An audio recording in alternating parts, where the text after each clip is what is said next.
Okay, so we are reaching the end of a great conference, and it was really great. It was a good 2 days, I felt, and again, I would like to thank the four who organized it and put this program, and everybody who helped with the program, including the speakers, and it takes great speakers, great content, of course.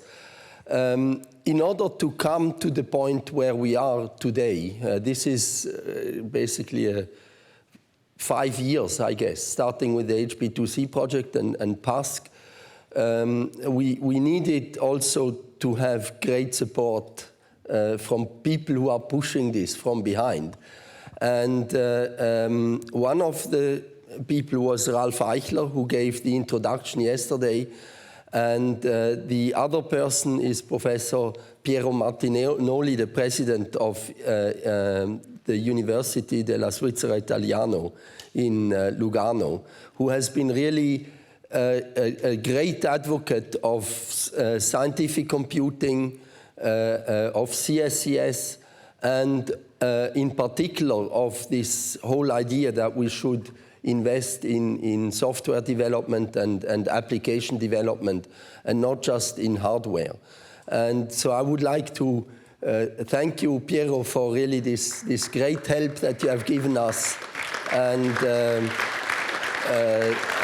let you give the final word about the conference.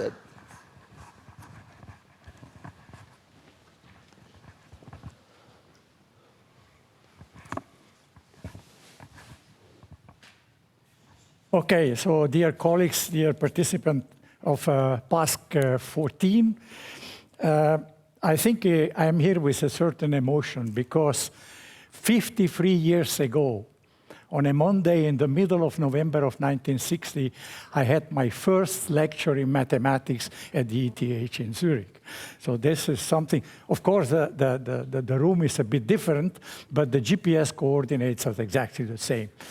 And so after that, I was trained as a physicist, of course, a more traditional one in experimental and theory.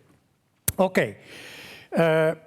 Unfortunately, I didn't have the time and the pleasure to follow the entire conference.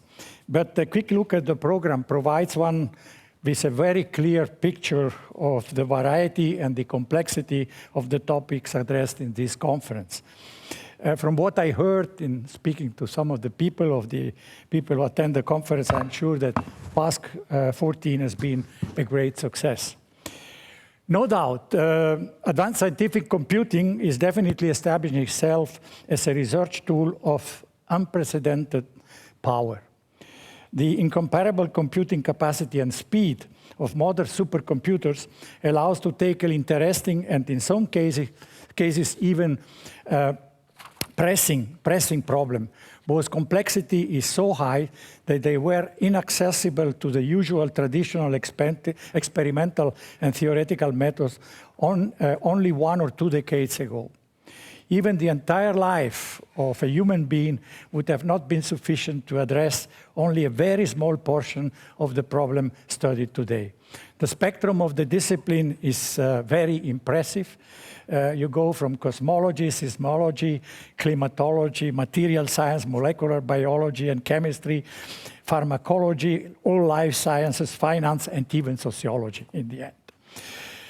I am therefore very pleased that our Swiss political and academic authorities have captured the signal coming from the scientific community and have decided to give to advanced scientific computing a high strategic priority, supporting it with 2 strong programs. The former, the High Performance and High Productivity APC2 program, and the present Platform for Advanced Scientific Computing, the PASC. I am pretty sure that in a way or in another, both academia and political authorities will continue to support this strategically important field of science in our country. I very much of course, rely on you, Thomas. But we have still 1 year, 1.5 years together, so we will do something in this direction. A field, this advanced scientific computing, that was distinctive aspect are the multidisciplinarity and interdisciplinarity. One should not be a prophet to predict that in the 21st century, new knowledge and new discoveries will emerge at the intersection of disciplines. This will not only impact science, but also foster innovation and practical application vital for industry and economics and the society in general.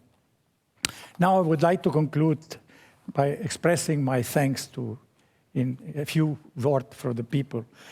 First of all of you, the plenary speakers, the invited speakers, the poster contributors for the quality of the presentation. The speaker of the public lecture, Petros Komutakos.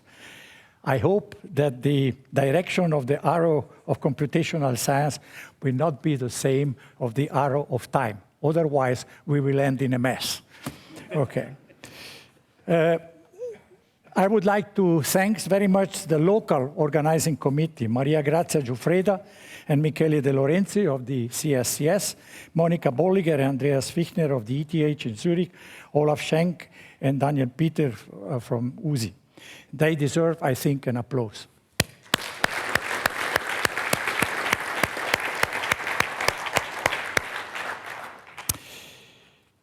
I would like to thank the scientific committee for putting together, I think, a very attractive and stimulating program. I thank the Conference of Directors of the Swiss University, the CRUS, and in particular my colleague of the steering committee for strongly supporting HPC2 and PASC. I thank the Swiss University Conference and the ETH board for providing the financial support for both the program. And I would like to thank also our program manager, Dr. Benedetto Lepori, for his invaluable help and experience in keeping the program on the right track. That's very important. And last but not least, I would like to thank you, Thomas. You are the true driving force and the soul of advanced scientific computing in Switzerland and even abroad. I think you are the conceptor of the, in particular, of the co-design strategy of PASC, which I think is a very, very good one. And I think you also definitely deserve an applause.